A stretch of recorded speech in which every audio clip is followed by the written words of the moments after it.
So welcome back. Today we continue with section 3.2 about interlacing eigenvalues and low-rank signals. If you remember, last time we started talking about changes in eigenvalues when the matrix A changes a little bit. And today we plan to go through changes in singular eigenvalues and about some largest eigenvalues results and Weyl inequalities. So just a small review before. So we said last time that the goal of this section is to see what happens with eigenvalues when A changes.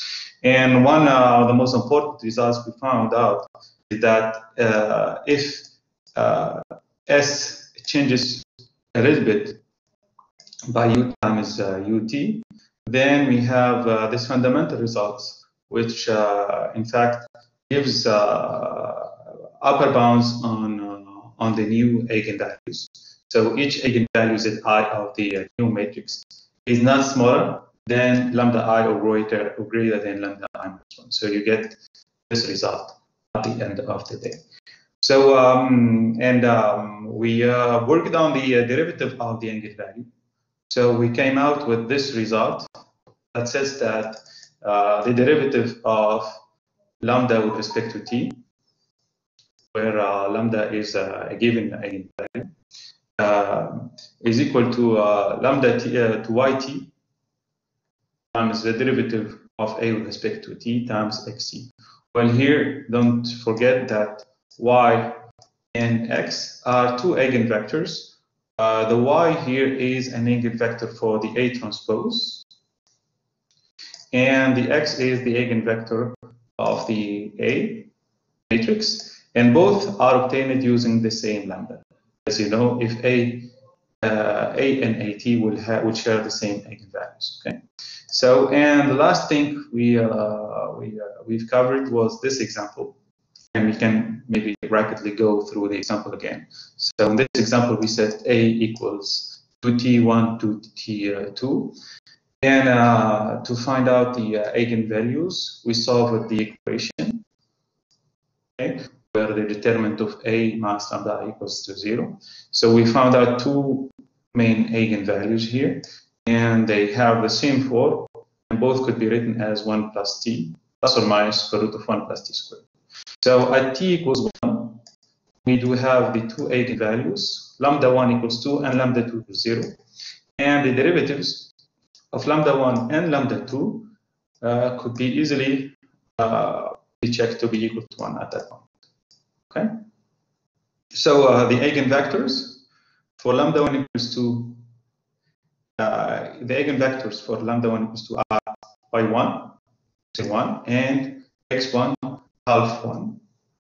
And for lambda 2 equals 0, the eigenvectors are y2, 1 minus half, and x2 equals 1, 0. And we can confirm that the derivative, for example, for lambda 1 with respect to the time is itself equal to y1 transpose times the A with the t times x1.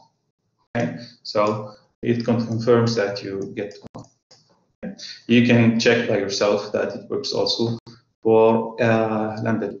So today we continue with the result on singular values. And if you remember, the singular values were obtained when we worked on the SVD decomposition. So be very focused, guys. This is quite technical. What follows is quite technical.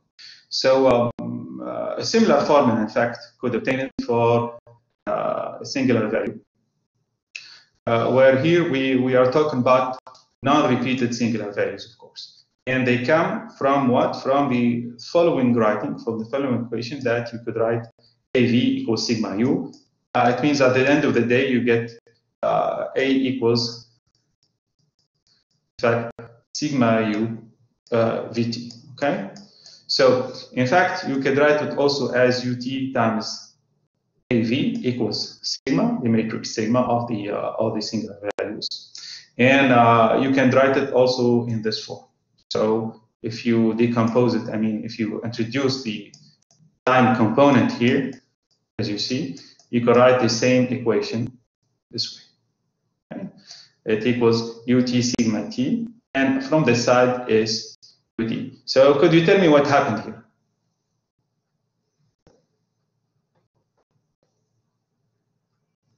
In fact, if we've taken this part,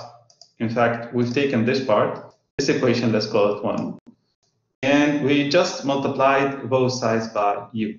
If you check out, by U transpose, in fact, if you multiply both sides from the left by UT, you get now this result. Okay? And since the U itself is an orthogonal matrix, so you end up with sigma t. Okay? So the derivative of the left side, in fact, if you differentiate the left side, which is UT would give you the derivative of the right side. So here the derivative of the left side, in fact, we have 3 components. So the product rule, if applied, will give you 3 terms. The first and the third ones are zeros. The first and third terms of the derivatives.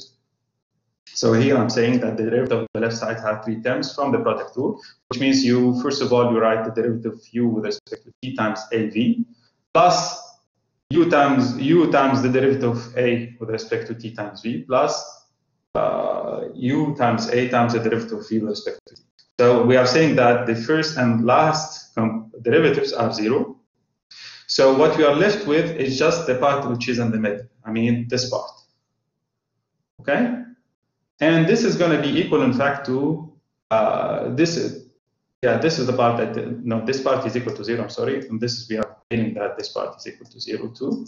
So the first and third terms are 0 because, in fact, at the end of the day, you have AV times sigma u. The AV is equal to sigma u. And ATU equals sigma u. And also, the vectors u and v are all orthonormal. So you get the product of each vector by himself equals 1. So the derivatives of ut, u, and vtv are 0. You can check it out. So you get zeros, and the component that is left is the component in the middle, the component that came from ut times dA over dt times vt, and this is going to be equal to the derivative of sigma with respect to t. Okay? So there are 2 components which disappear, the first one and the third one, and the last one would give you the derivative of sigma with respect to t. Okay? So this is for the main result. We could share about. You can later on, guys. You can check that this works mathematically, and this is general. And but before moving to the next slide, can you recall us how did we find these u's and v's? You remember, guys? Let's do a small review about SVDs.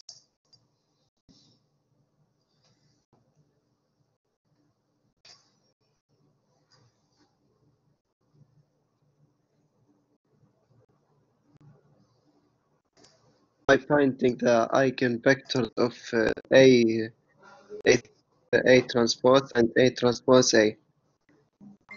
Yeah, exactly. You find in fact, we remember we defined 2 matrices, B and C. B equals ATA, and C was equal to AAT, if you remember, Muhammad. Am I right? Okay, and specifically, we took the common eigenvalues of B and C. For each one of the eigenvalues, of course, we extracted the corresponding eigenvector. In which matrix we started with the V's, right? From here we got the sigma, let's say the sigma I squared. Am I right? And let's say the V's. So let's say the VI's, okay? Am I right, Muhammad? And to generate the U's, what did we do, guys? There was a technical issue here. Something that has to do, yes, Abdulaziz. Just go ahead. We use the formula actually. Yeah, you don't take the right way, you don't take the U's directly from the solution of the eigenvector equations from B.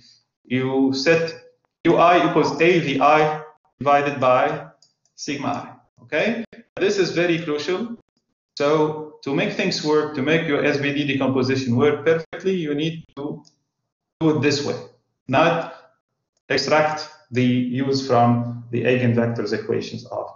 Okay, so we recall that. Okay, so that was fundamental. So you can continue and find exactly what we wish to, what we are willing to find. So let's move forward. So to fully cover this example, okay, hopefully you'll be aware if you work it out that will take a couple of hours, okay, to fully, work it completely, okay. Even though the example looks very, very, very, very small. Okay? So before entering the example, I close this part about symmetric positive definite matrices, which is a particular case. So we know that for symmetric positive definite matrices, in fact, singular values are eigenvalues. So basically, you end up with the following. You end up having the y's equals to the x's, and the u's equals to the v's, and the sigmas here should be sigma. The sigmas should be equal to the lambdas. Okay, so there is no need, to develop further. So if you want something, an example from a pedagogical point of view, if you want something simple, well, you can work the singular vectors, singular values, singular vectors of a positive definite matrix, symmetric positive definite matrix. Well, but in general, this is not the case. So I'm taking a very small, variation. Okay? Let's say that A is equal to T1 minus 1, 0. Okay? You can check out, guys, that the two matrices we defined before, ATA and AAT, we call them B and C, even in our Python, if you Python code, if you recall. You can, they are quite beautiful. You have T squared plus 1 T1. And on the other side for C, you have T squared plus 1 minus T1. Okay? So they are quite similar, as you see. Now, first, you need to find the common eigenvalues for B and C. Okay? And well, it's enough to work, as you know, since they are both squared 2 by 2, it's enough to work on just one of them. And to find these eigenvalues, what do we need to do, guys? Let's do a small review. What do we need to solve? A minus lambda I. Yeah, we need to, in fact, we are talking about C here, okay? So we need to solve determinant of C minus lambda I equals 0. Am I right? Yes, yes. Determinant of C minus lambda I equals 0. Okay, want to do it together, or it's enough if you take it, you take my result for granted, as you wish, guys.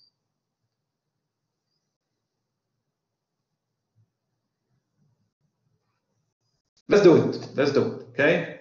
Silence means this needs to be figured out. So let's work it out. So what do we have? We have C here. I'm picking the blue as usual, or maybe you prefer the black. Let's go with the black. So as you know, C for me is T squared plus 1 minus T, and on this side I have minus T1. So the determinant of C minus lambda I will end up to be equal to, I'll have T squared plus 1 minus lambda minus T and 1 minus lambda, right? Okay, are we all following? So if you want to determine the determinant now, you'll have to develop. You have T squared plus 1 minus lambda times 1 minus lambda, and you'll have just to subtract minus T squared. Okay, so let's do it. Let's see what we have. First of all, what do we expect? We expect to find the second degree polynomial of lambda, don't forget. So we do have now T squared plus 1 multiplied by 1 minus lambda times T squared plus 1. Okay, first of all. Now I have minus lambda plus lambda squared minus T squared. Okay. So let's see what things could disappear. Now, first of all, you see that the t squared goes with the t squared. Yes? Okay. Now, what else could disappear, guys? What do you see? I'll have, let's collect. I'll have lambda squared by itself. How many lambdas do we have?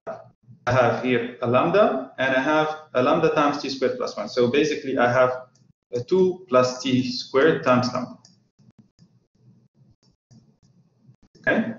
And there is only one constant left, which is 1. All right? So basically, I'm solving this second degree equation. This needs to be equal to 0. So if you use the discriminant rule, you have b squared minus 4ac equals 0. Equals delta. Here, for instance, it's going to be equal to b is just minus 2 plus t squared. You square it again.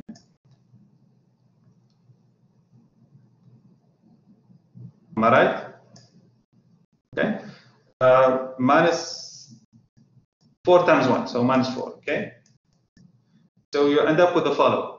End up with, if you square it the right way, you get t to the power 4 plus 4t squared. Okay. Plus 4 minus 4. So basically, this is the discriminant you can use. You can also write it this way. It's t squared times t squared plus 4. And here we go. So you are set to find the lambdas. Now we can write the general form of the lambda, which is minus b. So it's 2 plus t squared plus or minus the square root of b squared minus 4ac. So you can, if you think that t is a time component or time term, you can even bring it outside, which is going to be much better, and you can write it this way. Right? Most of the dynamic systems, we're talking about time, you can just divide by 2. So this is for the lambda. All right, guys? So this is to show you how things could develop. Any question on this? Is that clear? Okay. So let's go back to our files. That was just to show you that we do verify at least the most important result, and also it serves as a small revision or small review for our math. So if we move forward now recall that in fact the singular values are not the eigenvalues. The singular values are the square root of the eigenvalues, if you recall, right? So you basically consider the singular values as sigma 1, sigma 2, which are the square roots of these common singular values, eigenvalues. Okay? So this way I have my singular values. And now what do we need to compute also? For C, for instance, you need to compute the corresponding eigenfactors. We call them V1, V2. Okay? To do that, we need to solve the corresponding system where you could write what is the eigenvector problem here, guys. It's going to be C times X, or C times, yes, let's write it as C times X equals lambda X. Am I right? So that's the eigenvector problem. Okay? So to get the eigenvectors, you need to solve, of course, a linear system. And you can just trust me on that. You end up with something like this. So these are the eigenvectors. I mean, this is how the x's would look like. And of course, you have to normalize them to divide by the eigenvalue, the length or the magnitude of each one of the vector to make their norms equals to 1. Okay, so this is the second step. So basically now you see how things have expanded. Now we are not doing an SVD decomposition, which is static. It is time related. You have general SVD decomposition for what? For it depends on time. I mean, for any t, you have the corresponding A matrix, and you have the corresponding decomposition. Okay. Now, what is the matter here? Well, we are willing to find. We are working to find the derivative of whom? Of the singular values with respect to the time. Okay. Now, if we use the result found in the previous slide, there are two ways to go. Okay, we said that the derivative. Let me erase this. We said that the derivative with respect to the time, d sigma over dt, was equal to how much? It was u transpose times dA over dt, okay, times v. Am I right? That was the first result. Okay? So there are two ways to go. If you think wisely that now, once that you have your singular values, well, it's easy to compute the derivative, right? You can here see right now that it's easy to compute the derivative. We can even do it together. Let me share with you my my whiteboard.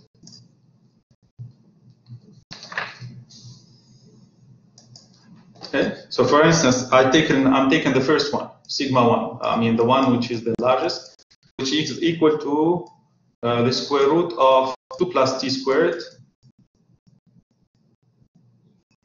plus t times square root of t squared plus 4. Okay, and all divided by 2. Now, how do you plan to differentiate this with respect to the time?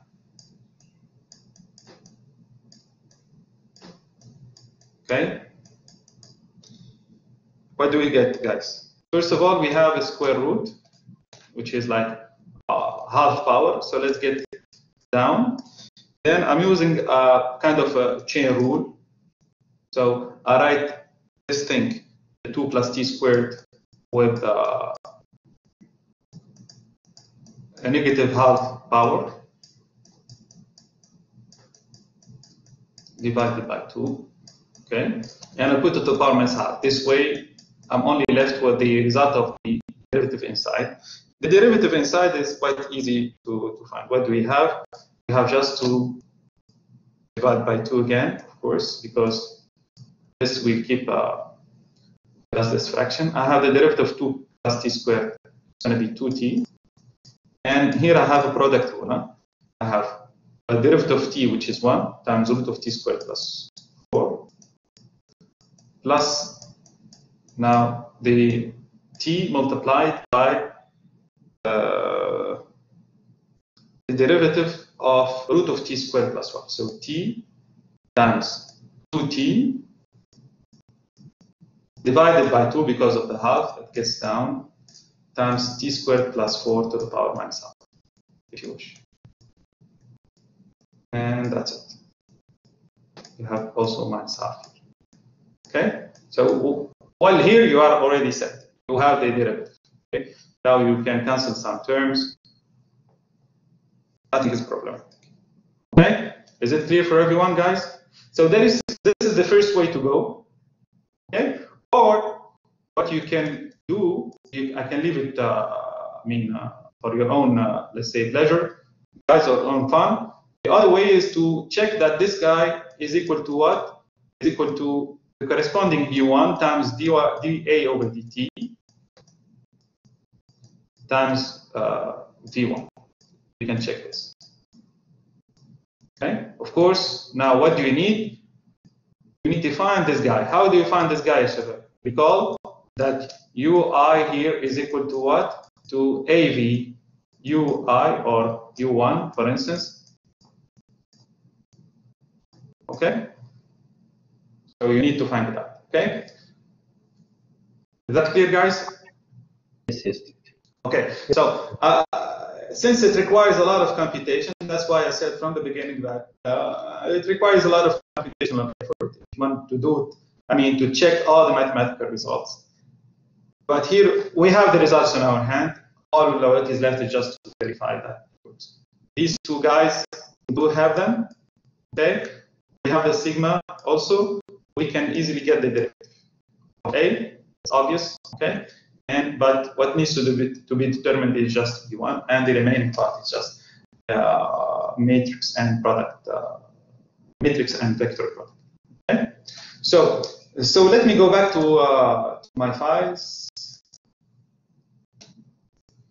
and I'll continue with the last part, which is now about Well, there is crazy stuff about these inequalities. In fact, eigenvalues of matrices are widely used in graph theory, and there is a whole bunch of conjectures and theorems you can find in on this matter. Okay, before we start, you see obviously there is a typo here.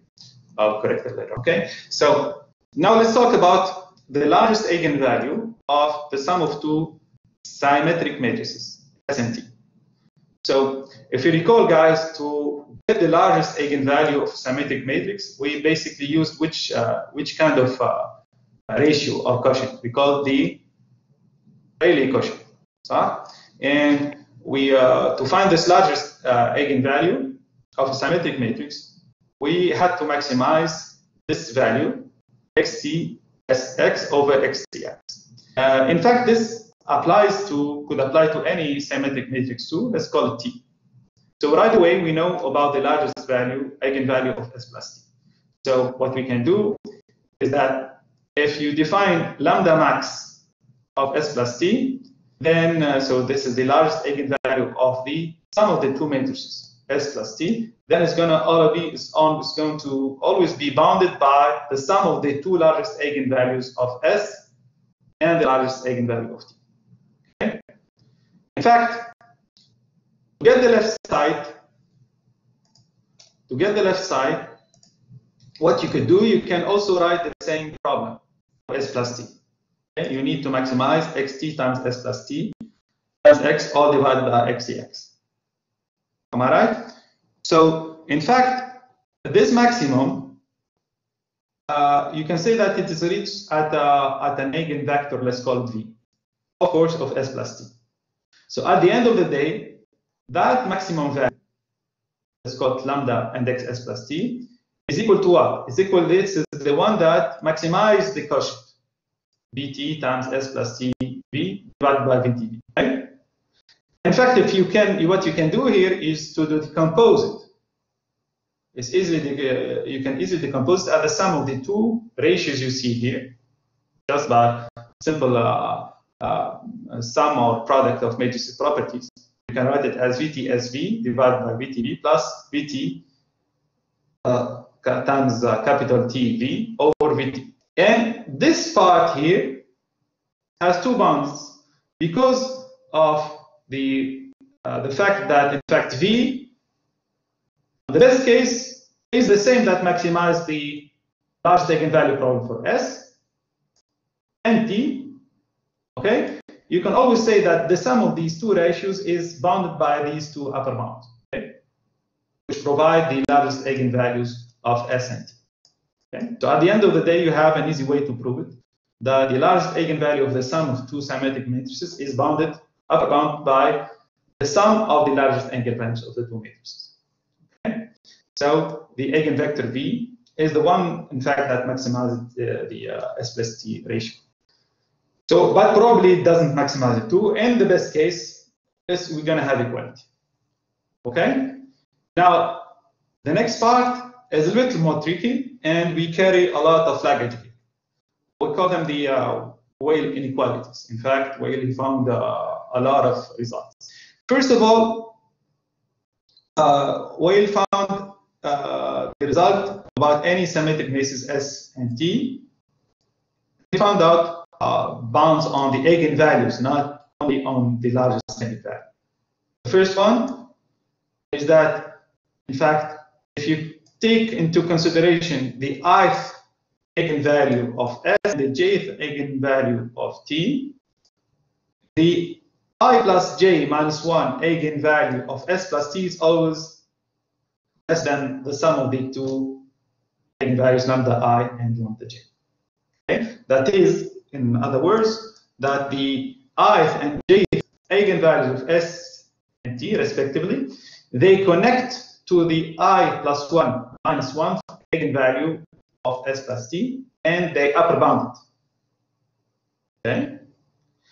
And more generally, if you consider the kth eigenvalue of the sum S plus T is going to be always interlaced, which means between two bounds. The upper bound comes from the kth eigenvalue of S plus the eigenvalue, the first eigenvalue of T. And the lower bound comes from the kth eigenvalue of S plus the nth or last eigenvalue of T. So, in fact, for every j running from 2 to 3 till n, Weyl's inequalities gives the following: that lambda j plus 1 of S plus T is always less than lambda j of S. So each eigenvalue, let's call it now Zj plus 1 of S plus T, cannot go past the next eigenvalue, lambda j of S. Okay? You have kind of upper bounds. So we'll run through a last example when we reach the last part. Okay? So for j equals 1, for instance, we have this upper bound, a kind of small noise that adds up. That the first eigenvalue of S plus T is always less than lambda 1 of S plus theta, which is an upper bound on the largest eigenvalue of signal, okay, plus the noise is theta. Okay? So now this is a set of beautiful inequalities that one can use to bound the numerically at least the eigenvalues, but if we define the matrix S n minus 1 of size n minus 1 now from your symmetric matrix S, this matrix is obtained by removing the last column and the last row of S. Okay? Imagine you have, for example, an n by n matrix S, and you remove the last row and last column. So you have a size n minus 1. Okay. What we do have is that the eigenvalues alpha I of the new matrix S n minus 1, they always satisfy these beautiful inequalities. That alpha I is always between lambda I minus 1 and lambda I. Okay. And in this specific case, we will work. We will verify with an example if you allow me, guys. Okay. So in this case, I'm picking this example. Allow me to share with you the whiteboard. So, for example, here I'm setting my matrix S to be equal to 2, negative 1, negative 1, negative 1, 2. Negative 1, negative 1, negative 1, 2. Okay? Got it? First of all, you need to know what are the eigenvalues here. I'll have them ready for you. There are 3 zeros, so 2 of them are repeated. Okay? So this is the original matrix. Now, what is S n minus 1? So it's this is like S3. So what is S2? S2 is the submatrix you obtain if you remove the last row and the last column. If you remove the last row and the last column, you're left with 2 minus 1 minus 1, 2. Am I right? Okay. You can easily check now that you have the 2 eigenvalues, which are 3 and 1. So do we satisfy the Weyl inequalities? First of all, let's check that this one, alpha 1, okay, first of all, is between the 3 and the 0. Am I right? So it's between lambda 1 and lambda 2. You got it? Yes? Yes. This is alpha 1. Okay? And in addition, you can check out also that the next one, which is alpha 2, if you want to call it this way, here we order them in descending order. Okay? It's between the 3 and the 3, if you wish. So it's between, as you see, a lambda, this one is 2. It's between lambda 2 and lambda 3, you see. Got it? What you can do, so you just check the first layer. Now we can even do it with S2 because it's still a symmetric matrix, and we can still work on the next one. So let's define let's say S1, where you can remove the last column and the last row. So you're just left with one single entry here, which is 2, which means what is the eigenvalue here? It's going to be 2. Okay? And you can even check that 2 is also interlaced. 2 is also between the two alphas here. It's also between 1 and 2. Okay? Good. Okay, guys? Everything's okay? So that was just to illustrate how the interlacing of eigenvalues works. Is that clear for everyone? Okay. So